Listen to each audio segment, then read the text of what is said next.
Hello, everyone, and welcome back to English in Advance, the podcast where we take your English skills to the next level in a relaxed and friendly way.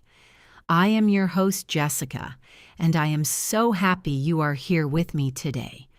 We have a very special episode lined up for you because today we are going to focus entirely on training your ears. That is right. Today is all about testing your listening skills with some practical B1 to B2 level practice. If you have ever felt that English speakers talk too fast or that words seem to blend together into one long sound, then this episode is exactly what you need.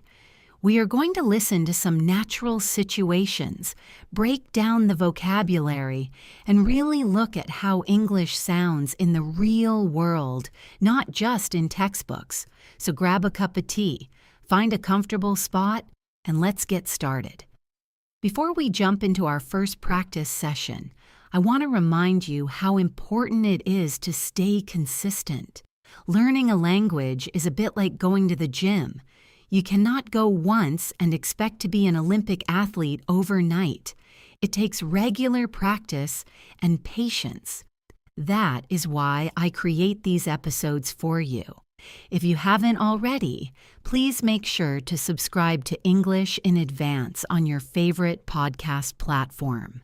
It really helps the channel grow, and it ensures you never miss a new episode. Also, if you enjoy today's practice, please share it with a friend who is also learning English. It is always better to learn together. Now let's warm up those ears and dive into our first listening scenario. For our first practice, I want you to imagine you are sitting in a busy coffee shop. You are waiting for a friend, but they are running a little late. You decide to listen to the conversation happening at the table next to you. Now, I am going to read a dialogue between two people, Sarah and Mike. They are catching up after not seeing each other for a long time. Listen carefully because after they finish speaking, I am going to ask you 3 questions to test your understanding. Remember, this is B1 to B2 level, so the speech will be natural but clear. Ready? Here we go. Sarah started by saying, "Mike, oh my goodness, I almost didn't recognize you. It has been, 3 years since we graduated?" Mike laughed and replied, "I know, time flies, doesn't it? I've been so busy with my new job at the marketing firm that I barely have time to breathe. How have you been?" Sarah nodded. "I'm good. I actually just got back from a 6-month trip around Southeast Asia. It was incredible." Mike looked impressed. "Wow, that sounds amazing. I'm so jealous. I've just been stuck in the office dreaming of a vacation." Okay, let's pause there. That was a short interaction, but there was a lot of information packed into it. I hope you were listening closely. Now, let's see how much you caught. I am going to ask the questions first, and then I will give you a few seconds to think, and finally, I will provide the answer. Here is question number 1. Why did Sarah say she almost didn't recognize Mike? Think about it for a moment. The reason she didn't recognize him is because it had been a long time since they last saw each other. She mentioned that it had been about 3 years since they graduated. People can change a lot in 3 years, so that explains her surprise. Here is question number 2. What is Mike's current situation regarding his job? Listen back to his words in your head. He said he has been busy with his new job at a marketing firm and that he barely has time to breathe. This is a common expression, by the way. When someone says they barely have time to breathe, it doesn't literally mean they are holding their breath. It is an idiom that means they are extremely busy and have almost no free time. So the answer is that he is very busy with his new job. And here is the final question for this section. Where did Sarah just return from? She mentioned something very specific. She said she just got back from a 6-month trip around Southeast Asia. If you caught that, well done. If you missed it, don't worry. Listening is a skill that improves with time. The key here was catching the specific region, Southeast Asia, and the duration, 6 months. These kinds of details are often tested in exams like Cambridge or IELTS, so it is great practice for you. Now, I want to take a moment to talk about the vocabulary from that dialogue, because understanding the words is just as important as hearing them. We heard Mike use the phrase, time flies. This is a very common English idiom. When we say time flies, we mean that time seems to pass very quickly.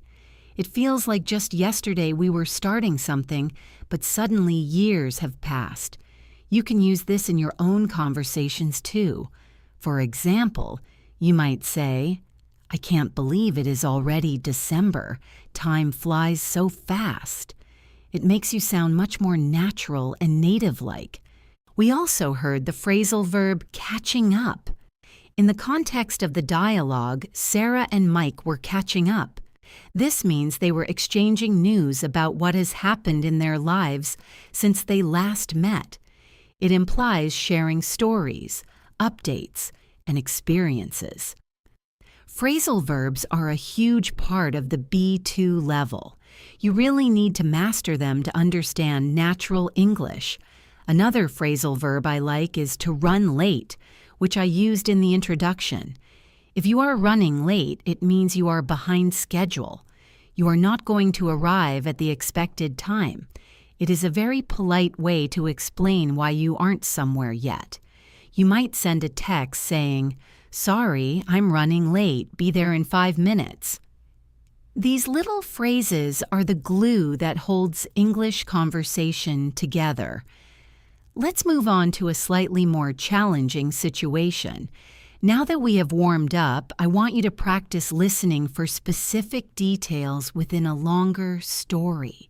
This will help with your concentration. Listening for a long period can be tiring, so we are going to build your stamina. I am going to tell you a short story about a mistake I made when I was traveling last year. I want you to listen for the sequence of events. What happened first, what happened next, and how did it end? This is a narrative listening task. Here is the story. Last autumn, I decided to take a weekend trip to a small town near the mountains. I had been working very hard and really needed a break. I packed my bags, loaded the car, and set off early on a Saturday morning. The drive was beautiful. The leaves were changing colors, turning bright orange and red, and the air was crisp and fresh. I was listening to my favorite music and feeling great. However, about halfway there, I realized I had made a huge mistake. I had forgotten my wallet at home on the kitchen counter. I only had about $10 in cash and my phone was almost out of battery. At first, I panicked. I pulled over to the side of the road and tried to think. I couldn't buy gas, I couldn't buy food, and I certainly couldn't pay for my hotel when I arrived. I didn't have my ID or my credit cards. I thought about turning back, but it would have taken me another 2 hours to get home. Then I remembered that I had my digital banking app on my phone. I managed to transfer some money to a friend who was meeting me at the destination, even though I barely had enough signal to make the transfer. Thankfully, she was able to pay for everything for the weekend, and I paid her back as soon as I got home. It was embarrassing, but it taught me to always double-check my packing list before I leave the house. That was a bit of a longer story, wasn't it? Real-life listening often involves following a narrative like this. Let's break it down. I want to focus on the sequence of events. This is a great way to test your logic and grammar understanding. First, let's look at the cause and effect. What was the main problem in the story? The main problem was that I forgot my wallet. But when did I realize it? I realized it halfway there after I had already been driving for a while. This uses the past perfect tense. I had forgotten my wallet. This tense is very common in storytelling because it helps us show the order of past events. First, I forgot the wallet earlier, then I realized it later. Let's try a comprehension question based on that story. Why did I panic? Listen to the reasons I gave. I panicked because I had no way to pay for gas, food, or the hotel. I was in a difficult situation with limited resources. I also mentioned that my phone was almost out of battery. That added to the stress. In a real conversation, if someone tells you a story like this, the details about the phone battery are important because they increase the tension. It makes the story more dramatic. Did I turn back and go home? No, I didn't. I pulled over to the side of the road to think. This phrase, pulling over, is specific to driving. It means moving your car to the side of the road and stopping. It is a great bit of driving vocabulary. How was the problem solved? This is the key part of the story. I used my phone to transfer money to a friend. This required some quick thinking. Even though the signal was bad, I managed to do it. The resolution was that my friend paid for the weekend. This story highlights a very useful tip for language learners. When you are listening, try to identify the conflict and the resolution. Every story usually has a problem and a solution. If you can identify those two things, you understand the main point, even if you miss some of the smaller vocabulary words. Speaking of vocabulary, let's look at the descriptive words I used. I said the air was crisp. This is a wonderful word to describe autumn weather. Crisp air is cool, fresh, and dry. It feels good to breathe in. We often talk about a crisp autumn morning or crisp sheets on a bed. It implies a certain sharpness or freshness. Using words like crisp instead of just cold or nice elevates your English to that B2 level and beyond. It shows you have a better command of the nuance of the language. Now, I want to shift gears a little bit. Listening is not just about stories and dialogues. Often, we have to listen to instructions or announcements. This can be difficult because the speaker often speaks quite formally and uses a specific structure. Let's practice an airport announcement. Imagine you are in a large, busy airport. There are echoes and background noise. You need to find your gate. Listen to this announcement carefully. Attention passengers of flight BA420 to London Heathrow. Due to severe weather conditions across the coast, our departure has been delayed by approximately 45 minutes. We apologize for any inconvenience this may cause. The new estimated departure time is 1600 hours. We ask that passengers remain in the boarding area and keep their boarding passes ready. We will make a further announcement 30 minutes prior to boarding. Thank you for your patience. Airport announcements are tricky because they use the passive voice in very formal language. Let's decode this. First, the flight number, it was BA420. The destination was London Heathrow. The main information was the delay. Why was it delayed? The announcement stated severe weather conditions. This means bad weather, like a storm or heavy rain. It wasn't the pilot's fault or a mechanical issue. It was the weather. How long is the delay? The announcement said approximately 45 minutes. That means around 45 minutes, maybe a little more or less. Did you catch the time? The announcement used 1600 hours. This is the 24-hour clock, which is standard in aviation and many countries. 1600 hours means 4 p.m. If you are not used to the 24-hour clock, this can be very confusing in a listening test. You need to practice converting these numbers quickly. Subtract 12 from any number over 12 to get the p.m. time. 16 minus 12 is 4, so 4 p.m. The speaker also asked passengers to remain in the boarding area. This means stay where you are. Do not go to the shops or the restaurant. This is an instruction, and if you misunderstand it, you might miss your flight. Let's try one more challenging instruction scenario. This time, imagine you are listening to a voicemail message from a coworker. This is a very common real-world situation. You can't see the person, and the audio quality might not be perfect. Listen for the specific request and the deadline. Hi, Jessica. This is Tom from the design team. I'm calling about the project presentation for next week. Could you do me a huge favor? I need the updated sales figures for the slide deck. I think you have the most recent file on your computer. If you could email that to me by end of day Thursday, that would be amazing. I really appreciate your help. If I don't answer your email, just give me a call back. Thanks so much. See you later. Voicemail messages are often full of functional language. Tom started by identifying himself and the topic. This is Tom, calling about... He then made a request. What did he want? He wanted updated sales figures.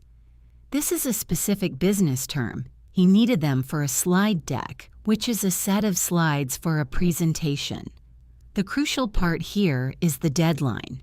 When does he need it? He said, by end of day Thursday. This is a very common business phrase. End of day usually means 5 p.m. or the end of the working day. If you didn't catch that, you wouldn't know when to send the file, which could cause a problem at work. He also gave an alternative action. If I don't answer your email, just give me a call back. This shows that the communication channel is flexible, but the deadline is fixed. You might have noticed that Tom used the phrase, "Could you do me a huge favor?" This is a soft, polite way to ask for something. In English, especially in professional settings, we tend to use indirect language to be polite. We don't usually say, "Send me the file." We say, "Could you send me the file?" or "Would you mind sending me the file?" Understanding this polite modulation is a key part of reaching the B2 level. It changes the tone from an order to a request. Now let's talk about something that frustrates many learners: connected speech. When native speakers talk, we don't say every word separately like a robot. We link words together. This is why "what are you doing" sounds like "what you doing." If you try to listen for every individual word, what, RCU, you will get lost.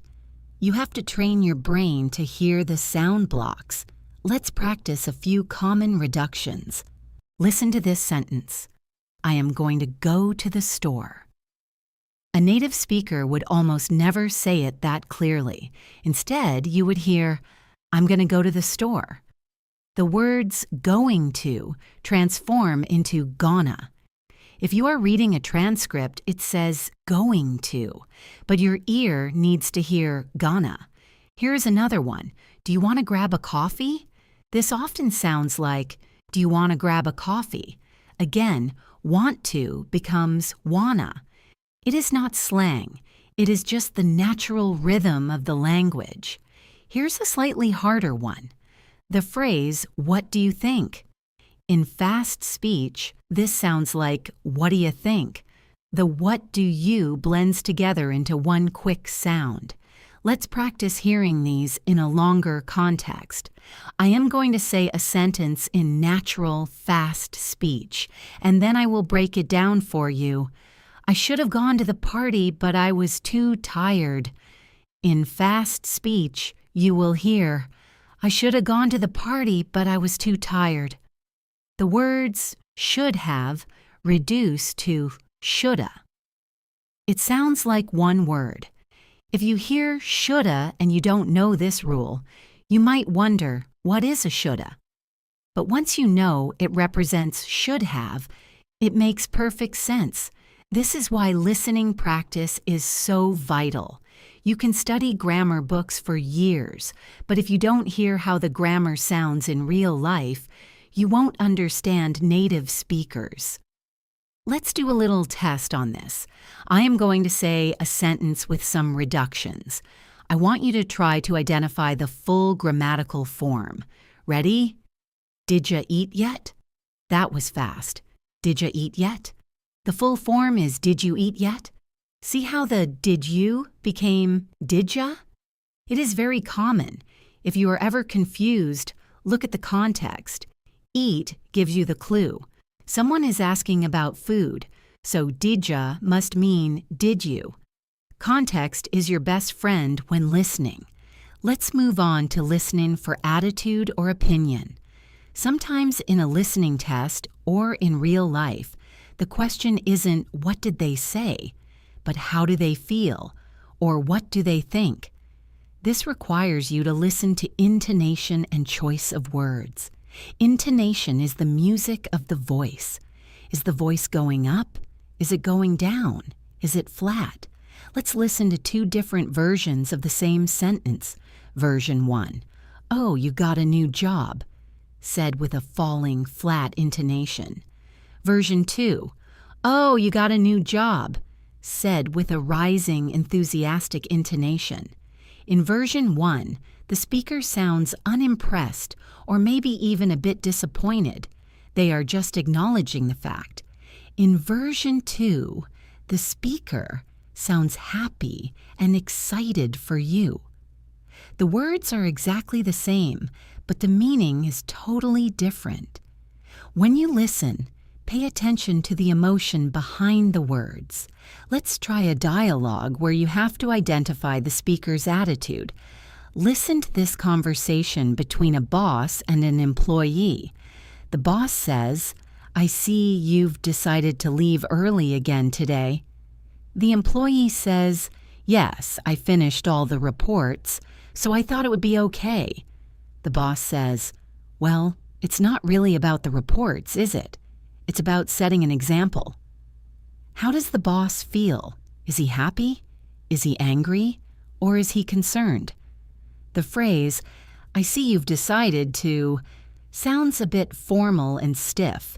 It indicates he has noticed a pattern. Then he says, it's not really about the reports, is it? This is a rhetorical question used to criticize. The tone is likely disapproving. He is not happy that the employee is leaving early, even if the work is done. He thinks it looks bad. Identifying this disapproval requires you to read between the lines, not just hear the words. This is an advanced listening skill, often tested in B2 and C1 exams. Let's switch gears to a more academic style of listening, similar to what you might hear in a university lecture or a TED Talk. This style is different because it uses more complex sentence structures and specific vocabulary. I am going to give a short mini lecture about the importance of sleep. Listen for the main idea and two supporting details. Today, I want to discuss the impact of sleep on cognitive function. Many people view sleep as merely a time of rest, but neurologically, it is a period of intense activity. During deep sleep, the brain undergoes a process called memory consolidation. This is when short-term memories are transformed into long-term memories. Without adequate sleep, this process is disrupted, leading to difficulties in learning new skills. Furthermore, sleep deprivation has been linked to a buildup of toxins in the brain. Essentially, the brain uses sleep to clean house, removing waste products that accumulate during waking hours. Therefore, prioritizing sleep is not laziness. It is a biological necessity for optimal mental performance. That was a denser passage with more formal vocabulary. Let's analyze it. The main idea was that sleep is active, not passive, and crucial for brain function. The speaker mentioned two specific functions of sleep.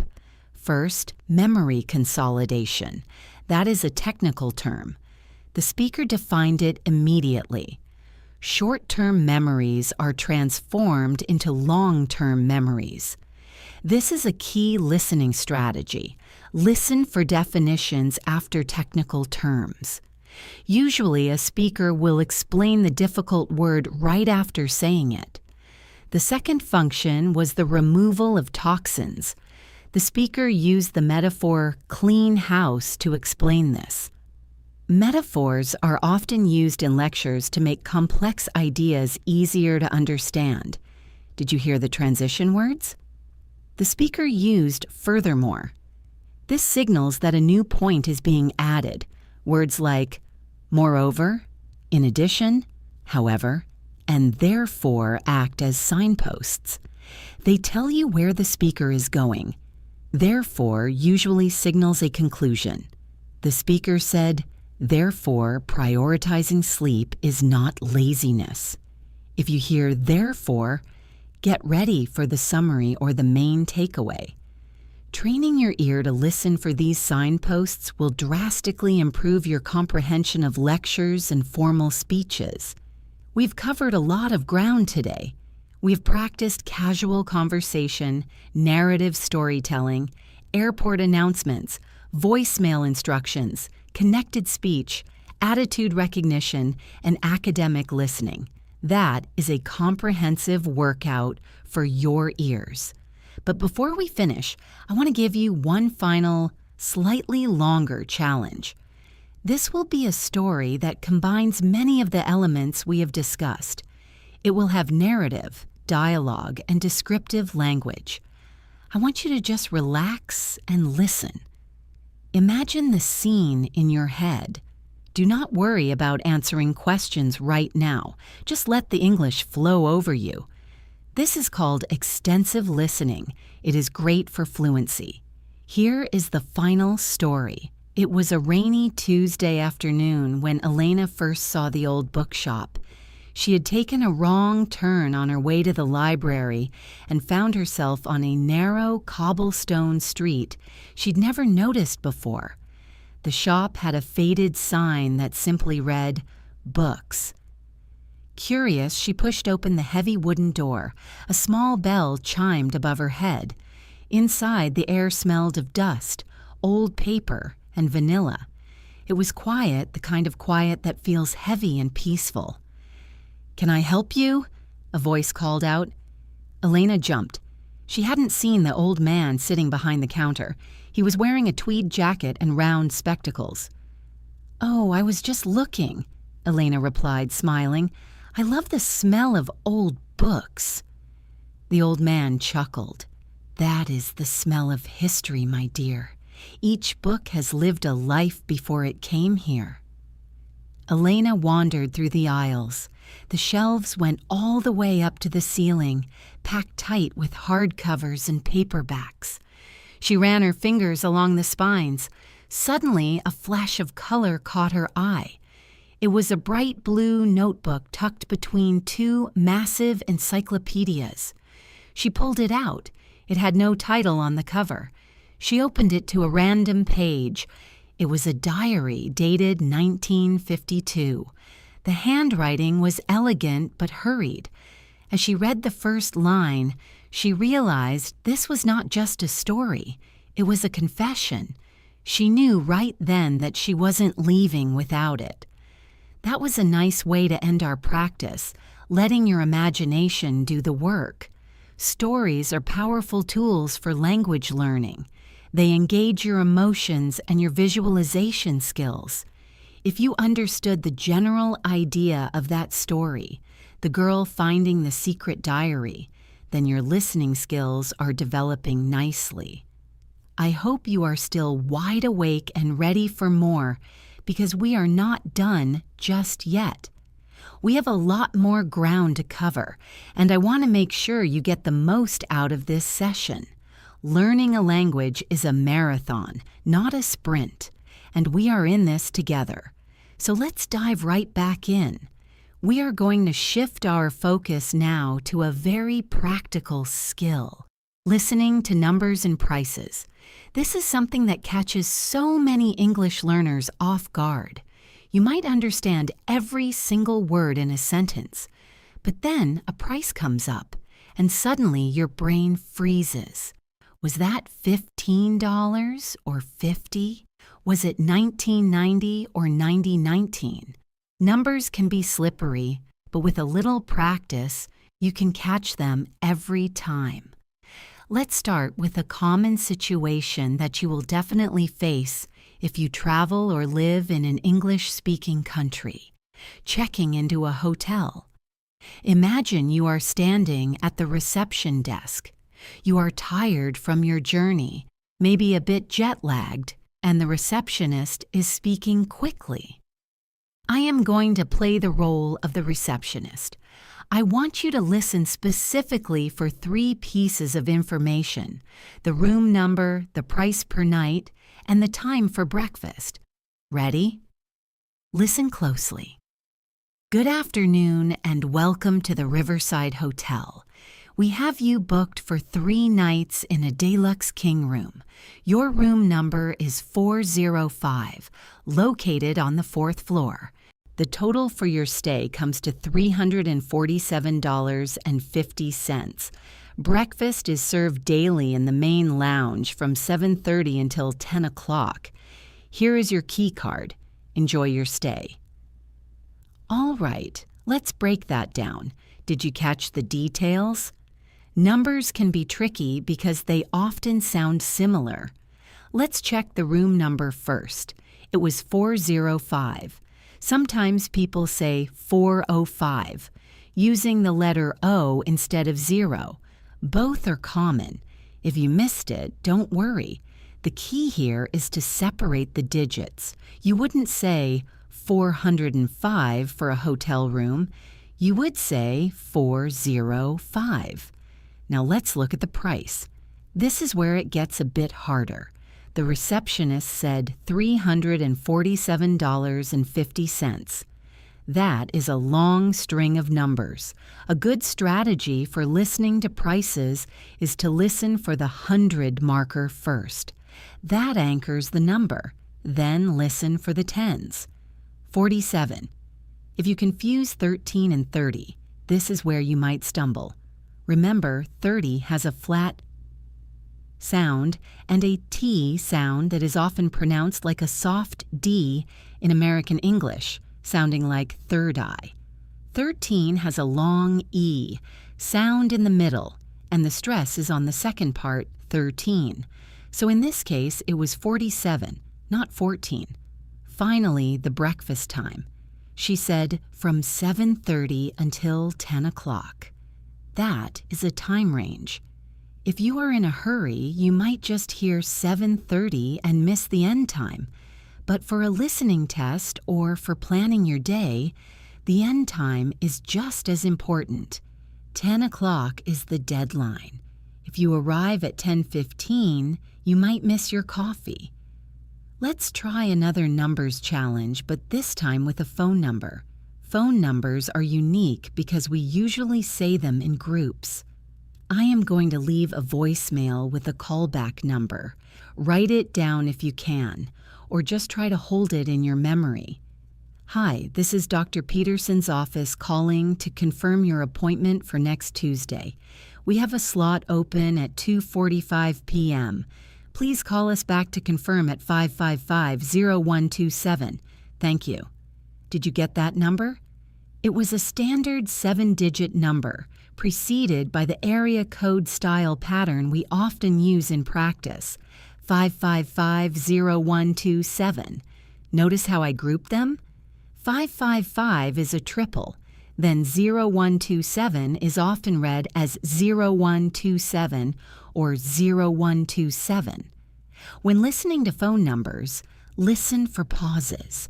The speaker groups the numbers to make them easier to understand. Also, did you notice the time? 2:45. That is another way to say 2:45. In English, we love saying time in two different ways. We can say 2:45 or 2:45. Both are correct, and you need to be ready to hear both. Moving on from numbers, let's talk about a very important aspect of listening: understanding directions. Whether you are walking in a new city or trying to follow a GPS, directional vocabulary is essential. The problem is that directions often use a lot of prepositions, and prepositions in English are notoriously short and unstressed. Words like at, on, in, to, and by can disappear in a stream of speech. I want you to imagine you are asking a stranger on the street for help. Listen to this set of directions and try to visualize the path in your mind. Excuse me, can you tell me how to get to the National Museum from here? Sure, it is actually quite close. Go straight down this street for 2 blocks until you reach the traffic lights. Turn left at the lights and walk past the big park on your right. You will see a bank on the corner. The museum is right across the street from the bank. It is a large building with white columns. You can't miss it. That was a fairly standard set of directions, but let's analyze the verbs and prepositions. First, go straight down this street. The key word here is straight. That tells you not to turn. Then, for 2 blocks. A block is the distance between 2 streets. This is a very common unit of measurement in North American English. Next, turn left at the lights. Lights here refers to traffic lights. Notice the preposition at. We turn at a landmark. Then, walk past the big park. To walk past something means to go by it with it on your side. The park was on the right. Finally, the destination was across the street from the bank. Across from means on the opposite side. Visualizing these spatial relationships is a high-level listening skill. If you can draw a map in your head while listening, you will remember the directions much better. Now, here is a little test for your B2 level ears. Sometimes directions include conditions. If you see the church, you have gone too far. This implies a mistake limit. Listen to this slightly more complex direction. To find the bookstore, start at the train station exit. Walk along the main road until you see a bakery. Make a right turn just before the bakery into a small alley. Walk down the alley and the bookstore is at the end, next to a coffee shop. If you reach the bridge, you have gone too far. Did you catch the conditional part? If you reach the bridge, you have gone too far. This is a warning. It tells you the boundary. Also, notice the phrase, just before. The turn is not at the bakery, it is before the bakery. These little details like before, after, and next to are the things that trip students up on exams. You really have to listen to the sequence of events. I recommend practicing this by actually giving yourself directions to places in your own town, out loud in English. It connects the vocabulary to your real life. Let's switch gears again and talk about listening in social situations, specifically how to understand suggestions and polite refusals. In many cultures, if someone offers you something, they might be very direct. In English, especially in British or formal American English, we often hide our refusals behind politeness. This can be very confusing. You might think someone is saying yes when they are actually saying no. Listen to this dialogue between two co-workers, Anna and Ben. Anna is inviting Ben to an event. I want you to decide. Is Ben going to go to the party? Anna says, "Hey Ben, we're having a small get-together at my place on Saturday night. Just a few drinks and some pizza. Would you like to come?" Ben replies, "Oh, that sounds lovely, Anna. Thanks so much for thinking of me. I would love to, but I have actually promised my sister I would help her move into her new apartment this weekend. It is going to be a crazy couple of days. I really appreciate the invite, though." So, what do you think? Is Ben going to the party? The answer is no. But look at how he said it. He started with positive words. "That sounds lovely. Thanks so much. I would love to." If you stopped listening there, you might think he accepted. But the key word "but" changes everything. "But I have actually promised" introduces the refusal. This is a classic B2 level listening trap. You have to listen past the polite opening to find the real answer. The excuse was helping his sister move. It might be true, or it might just be a polite lie to get out of it, but linguistically, the function of his sentence is a refusal. Let's hear another one. This time, listen for the degree of certainty. Is the person agreeing to help, or are they unsure? Sarah asks, "Could you possibly look over my essay tonight? I really need some feedback." Tom answers, "Well, I am supposed to finish my own project by midnight, so I am not sure how much time I will have. Send it over anyway, and I will see what I can do. No promises, though." This is a maybe. Tom did not say yes. He did not say no. He said, "I will see what I can do," and no promises. This is a very common way to manage expectations in English. If you are a yes person, you might hear this as a yes. But a critical listener hears the hesitation, "I am not sure." No promises. Understanding these shades of gray is what separates intermediate learners from advanced ones. It is about understanding the speaker's intent, not just the definitions of the words. Now, I want to try something a little different. We are going to practice listening for description. This is often called picture dictation, or identifying the correct image. In many exams, you have to look at a set of pictures and choose the one being described. The trick here is that the speaker might describe all the pictures, but only identify one specific detail that matches the correct answer. You have to listen for the distinguishing feature. Imagine you are looking at a picture.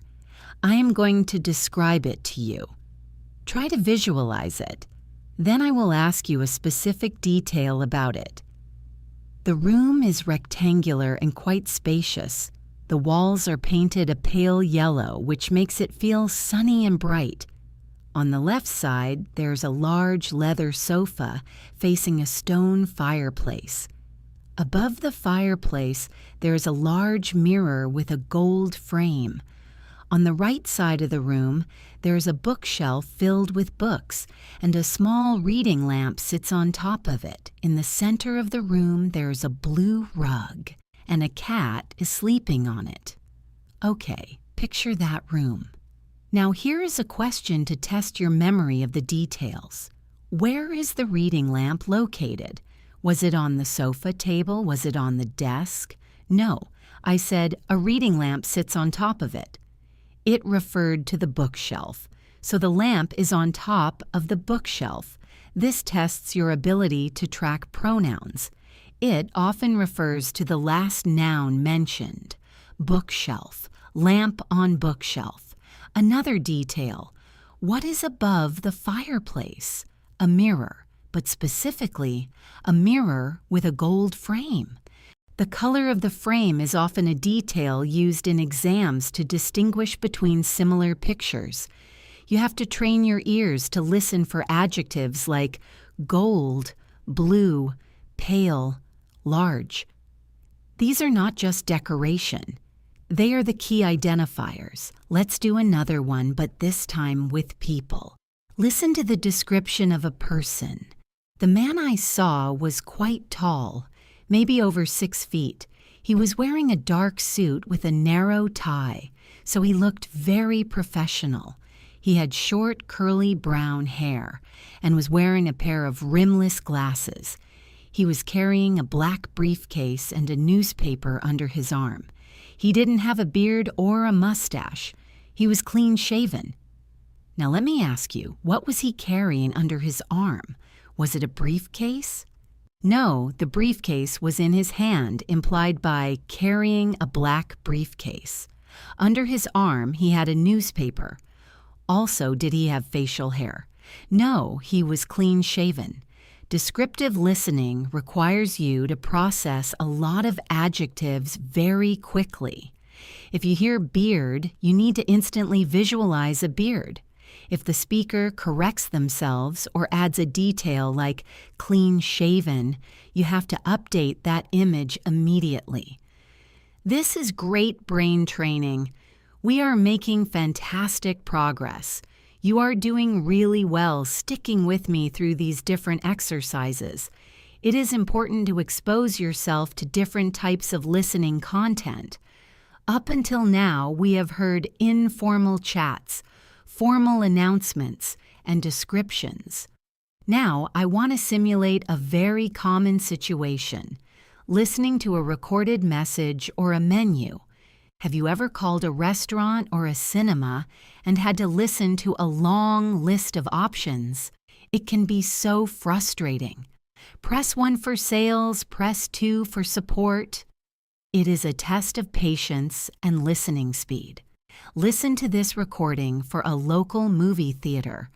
I want you to identify what button you need to press if you want to buy tickets online.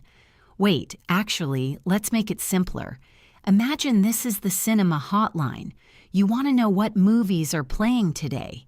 Listen for the correct number to press.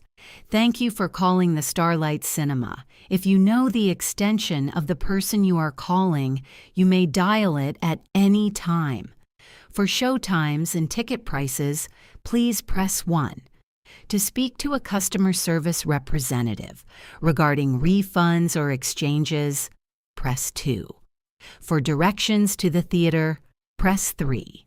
For information about hosting private events or birthday parties, press 4. To hear these options again, press the pound key. Okay, quick check. You want to know the show times. Which button do you press? You press 1.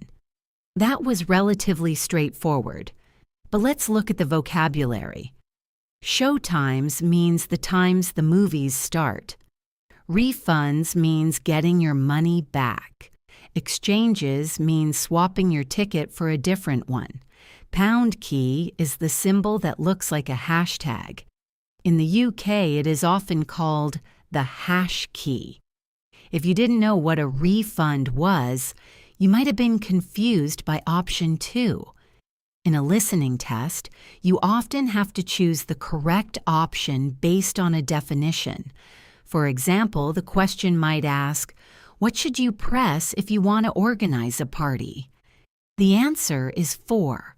You have to match hosting private events to organize a party. This is paraphrasing. The recording says one thing, the question says another, and you have to find the match. Let's try one more simulated recording, this time for a train station.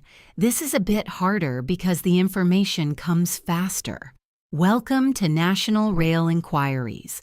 The next train to London King's Cross will depart from Platform 9 at 10 past the hour.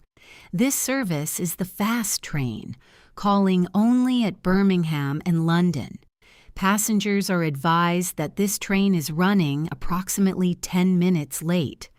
The following train, departing at 1:30 is the stopping service to London, calling at all stations. This train is running on time. For live updates, please check the boards on the platform. This is classic travel listening. There is a lot of contrast here. You have the first train and the second train. Let's compare them. Train 1. Where is it going? London King's Cross. Which platform? Platform 9. Is it on time? No, it is running approximately 10 minutes late. This phrase running late is essential.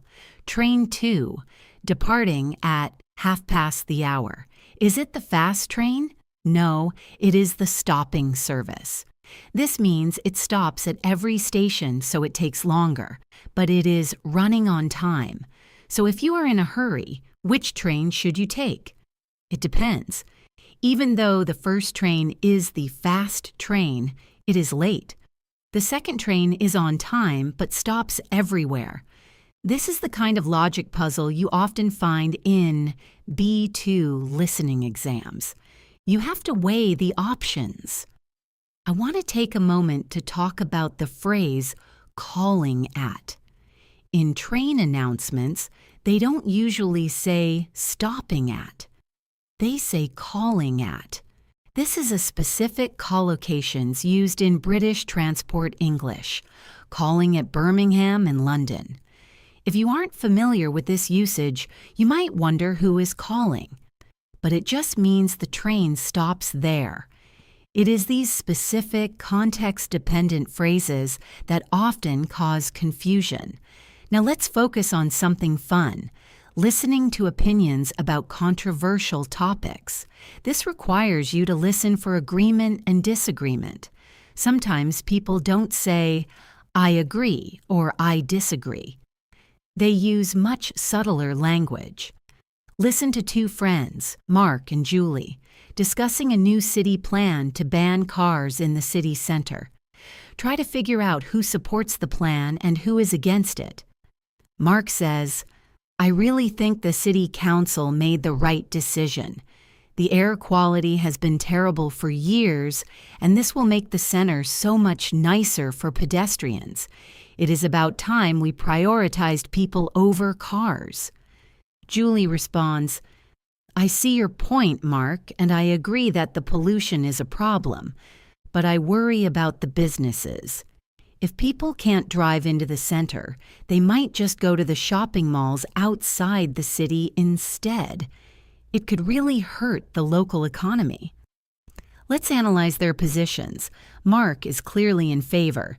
He uses phrases like right decision and nicer for pedestrians. He is positive. Julie's position is more complex. She starts with, "I see your point," which is a polite way to acknowledge Mark's argument. This is called a concession. She agrees that pollution is bad, but then comes the but. "But I worry about the businesses." She is highlighting a negative consequence. This means she has reservations or doubts about the plan. She is not totally against it, but she is critical of the potential impact on shops. If I asked you, "Does Julie support the ban?" the answer is not a simple yes or no. It is, she supports clean air but is worried about the economic impact. This ability to detect nuance and partial agreement is a hallmark of the B2 level. You are moving beyond black and white answers into the gray areas of debate. Listen again to how Julie structures her argument.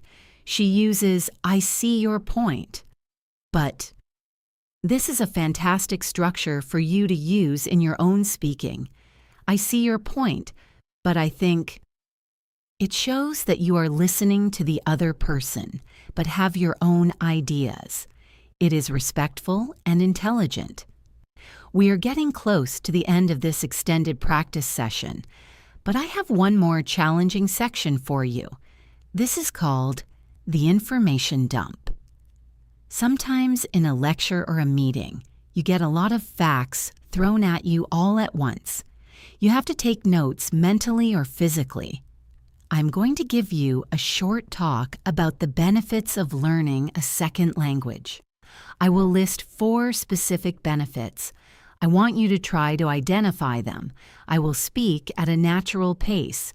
Many people learn a second language for travel or work, but the benefits extend far beyond just communication. Firstly, studies have shown that bilingualism can improve cognitive function. It acts like a workout for the brain, strengthening the areas responsible for memory and attention. Secondly, knowing another language can actually improve your understanding of your native language. You become more aware of grammar and vocabulary structures. Thirdly, there are significant career advantages. In a globalized economy, being able to speak to international clients is a huge asset, often leading to higher salaries.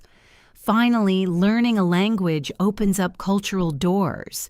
You can read books, watch movies, and understand music in the original language, which gives you a much deeper appreciation of the culture. That was a dense paragraph. Let's reconstruct the 4 benefits. Number 1. Improved cognitive function, specifically memory and attention. It is a brain workout. Number 2. Better understanding of your native language. This one often surprises people. Learning English helps you understand your own grammar better. Number 3.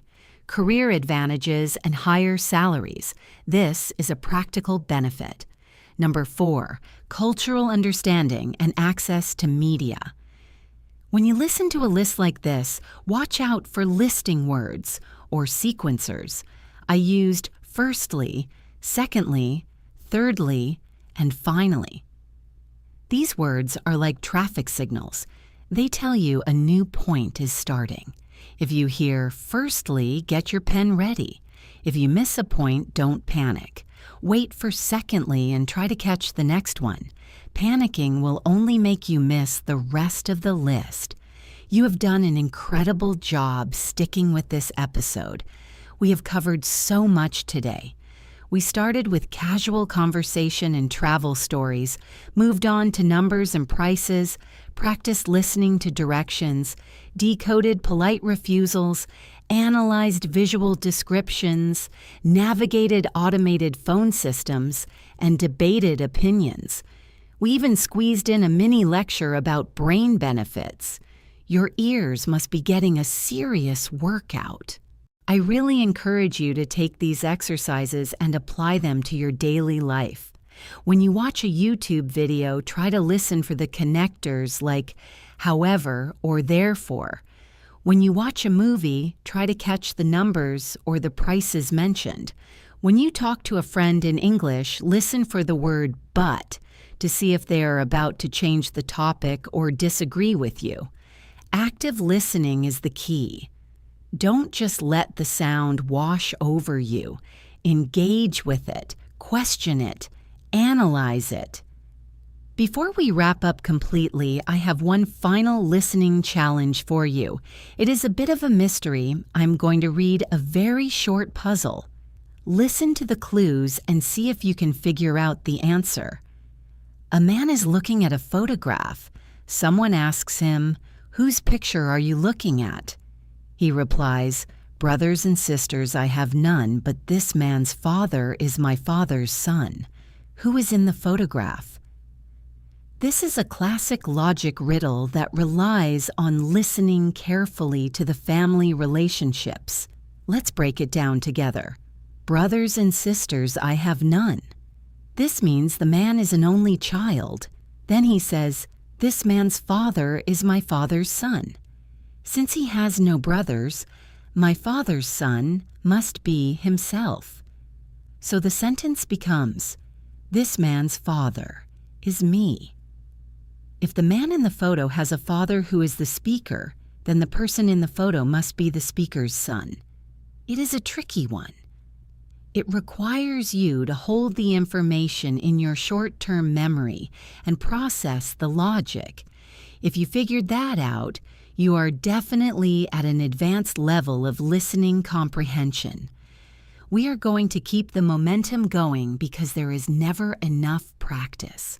Let's shift our focus now to a topic that is vital for everyday life: health. Visiting a doctor in a foreign country can be a scary experience. You are not feeling well, you are worried, and the doctor is using medical terms that you might not have learned in school. It is a high-pressure listening situation. I want you to imagine you are in a consultation room. The doctor is explaining a diagnosis to a patient named Paul. Listen carefully for the name of the condition, the cause, and the treatment plan. The doctor begins by saying, "Well, Paul, I have looked at your test results and I have a diagnosis.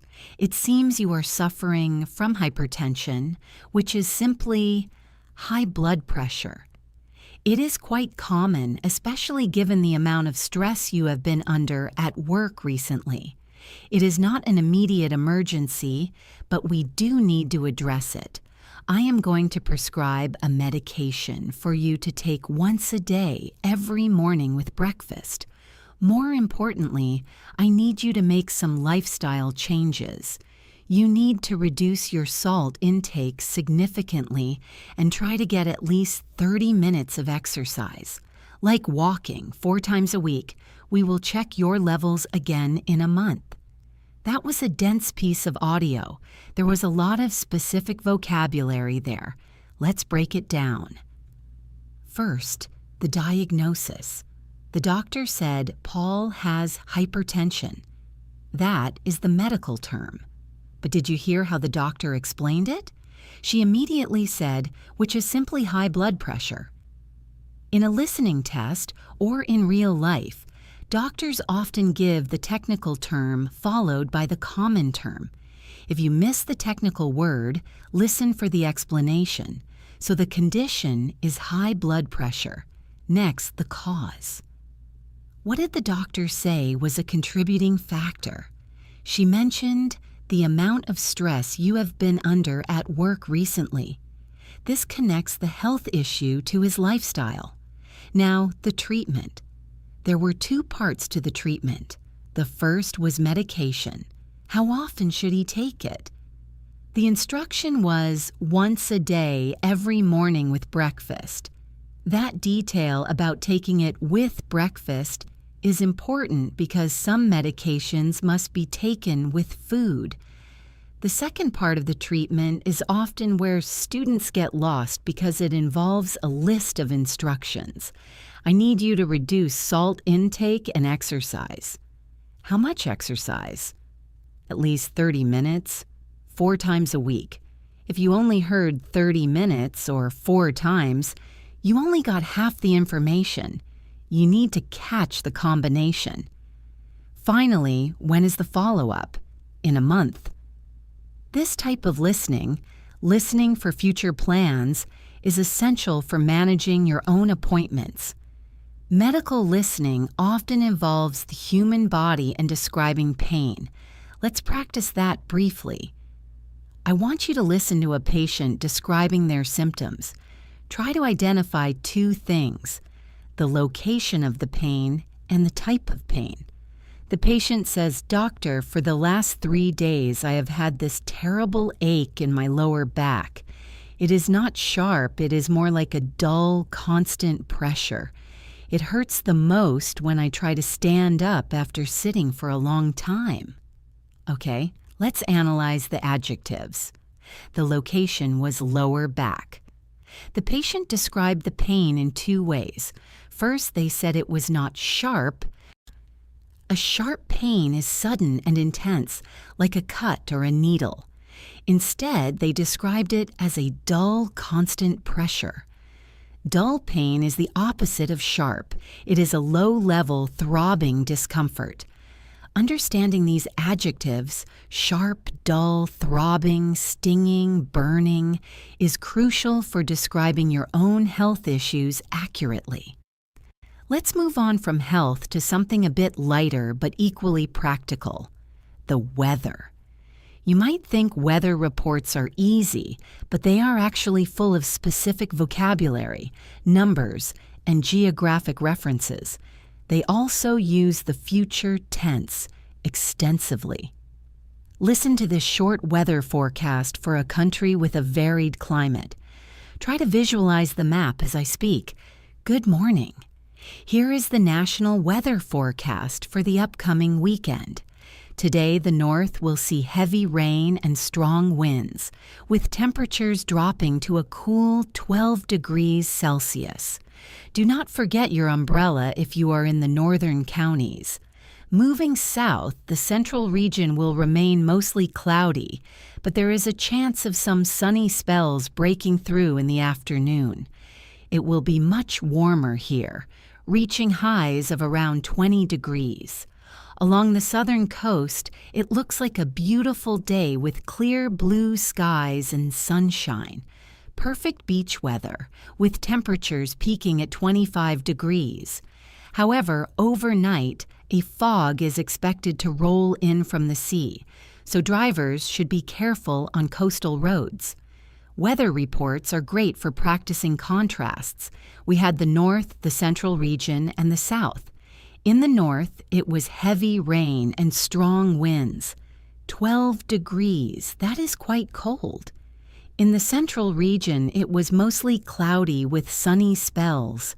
A spell is a short period of time, so sunny spells mean the sun will come out for a short time, then disappear. The temperature there was 20 degrees. Finally, the south had clear blue skies and 25 degrees.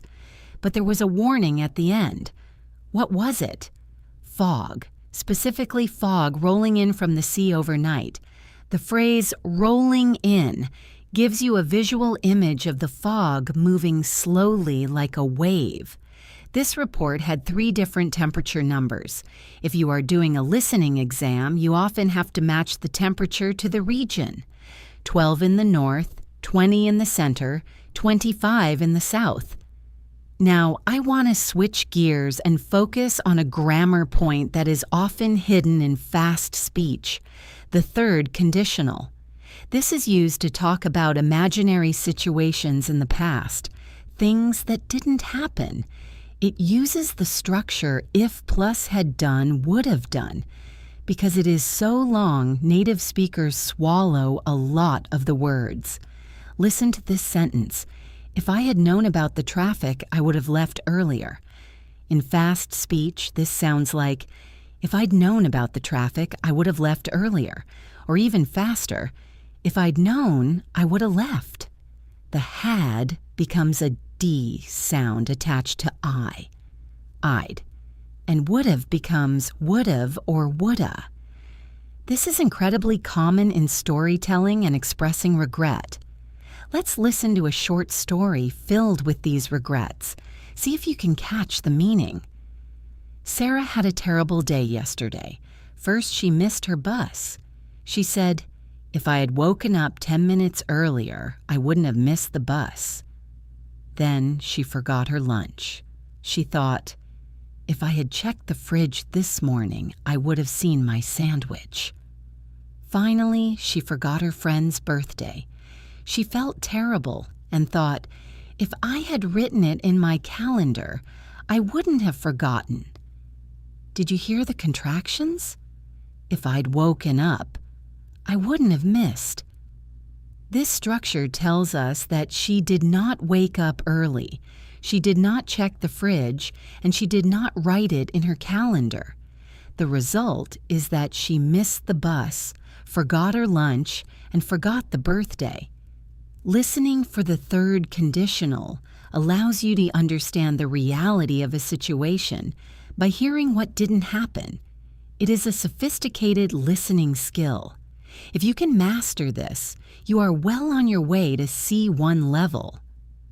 Let's try another aspect of conversational English: interruptions and overlapping speech. In real conversations, people do not always take turns perfectly. They interrupt. They talk over each other.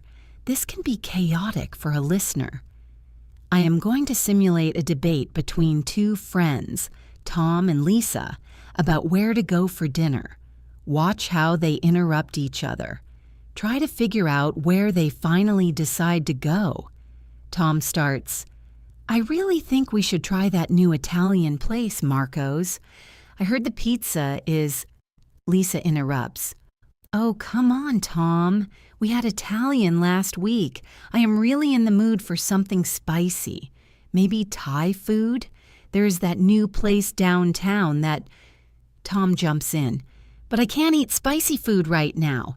My stomach has been acting up all day. Italian is safe. It has pasta. It has—" Lisa counters. Okay, I hear you. But I don't want boring food. What about sushi? It's light, not spicy, and delicious. Tom replies, "Actually, sushi sounds perfect. Let's do that." In that interaction, the first suggestion was Italian. The second was Thai. They disagreed. Tom rejected Thai because of his stomach. Lisa rejected Italian because she had it last week. Then Lisa suggested sushi. Tom agreed. The final decision was sushi. When people interrupt, you have to listen for the rejection and the counter-proposal. When Tom said, "But I can't eat spicy food," he was rejecting Thai. When Lisa said, "I don't want boring food," she was rejecting Italian again. Following the thread through the interruptions is the challenge here. Now, I want to test your listening for detail in a narrative. This is a story about a misunderstanding.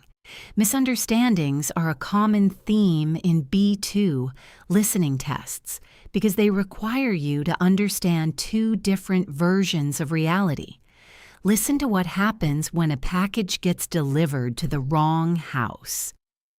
Last week, I ordered a brand new pair of running shoes online.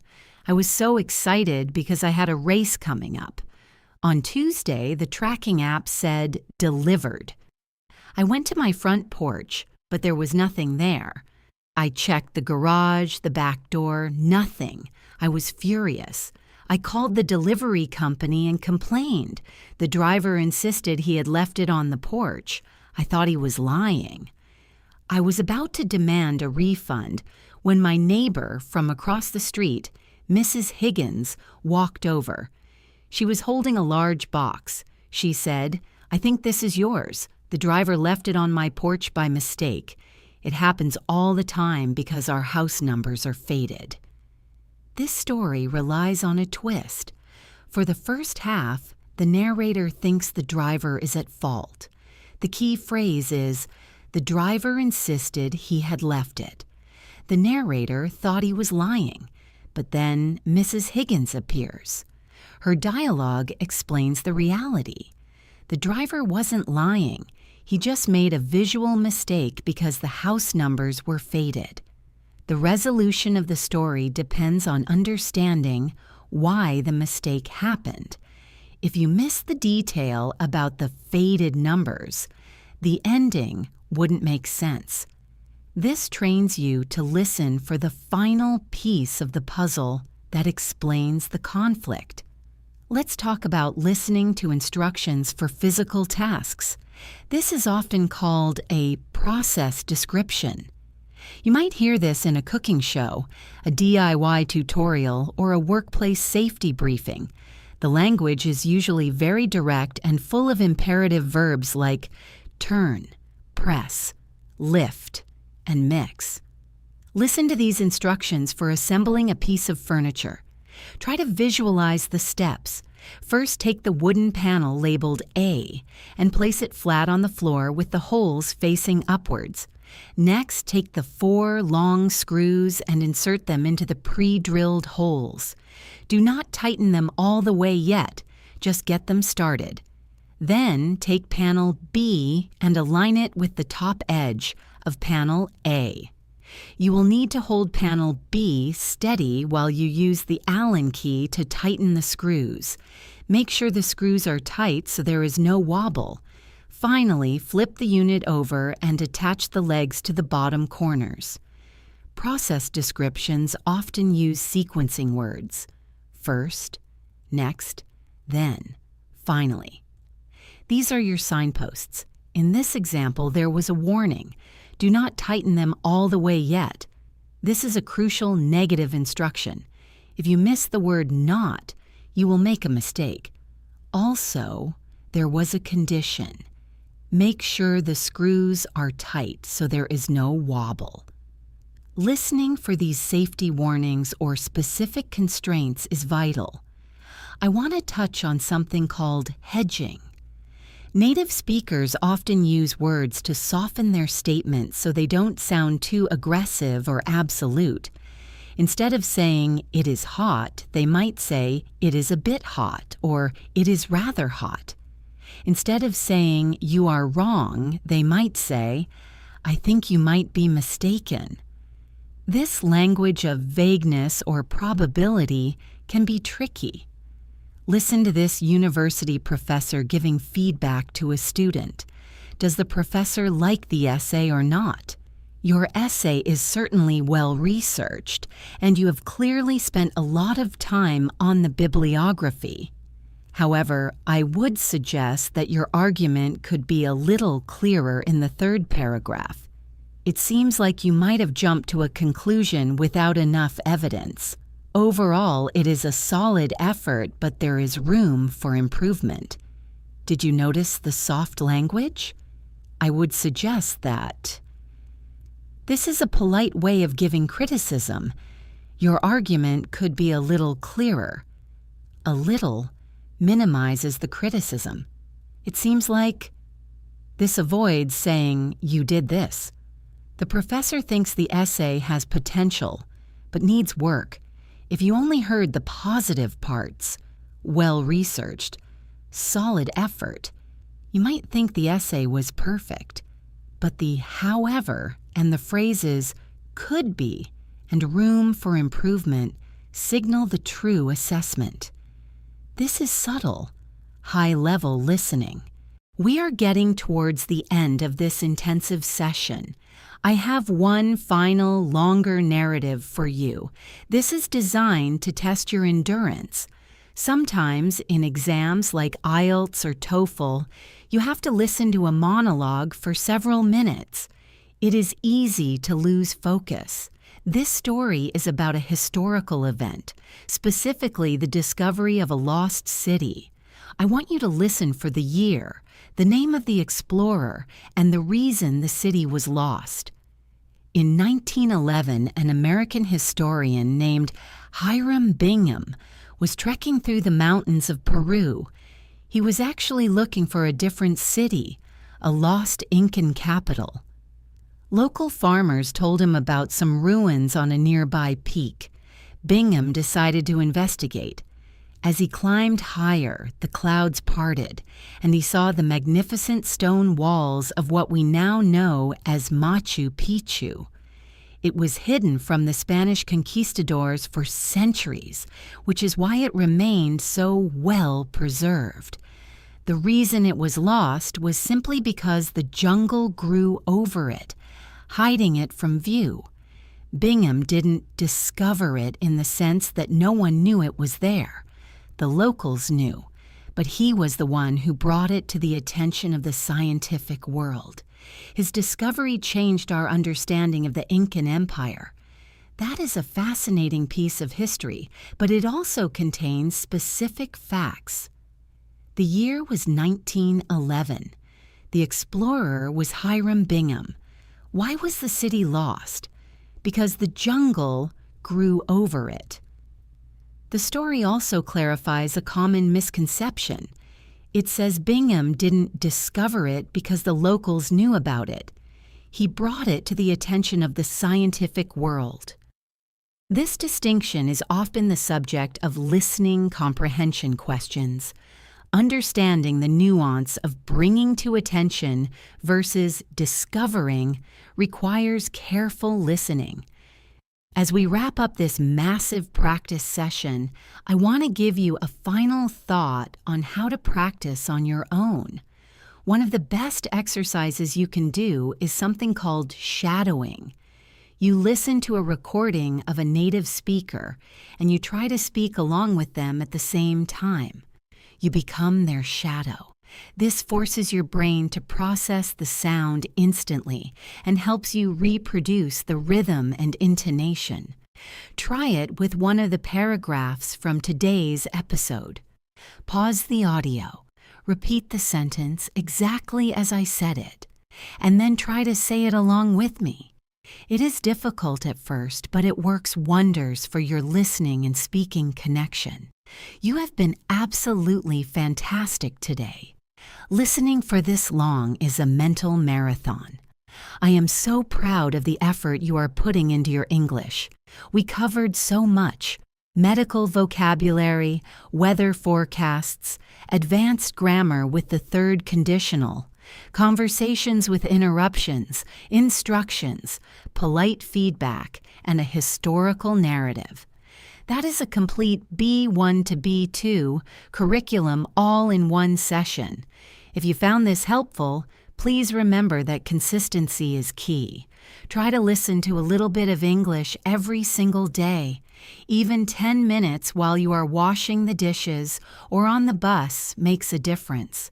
Your brain needs constant input to get used to the sounds and patterns of the language. Thank you so much for joining me, Jessica, here on English in Advance. It has been a joy to guide you through these exercises. I look forward to seeing you in the next episode where we will continue our journey to fluency. Until then, take care, keep your ears open, and happy learning. Goodbye for now.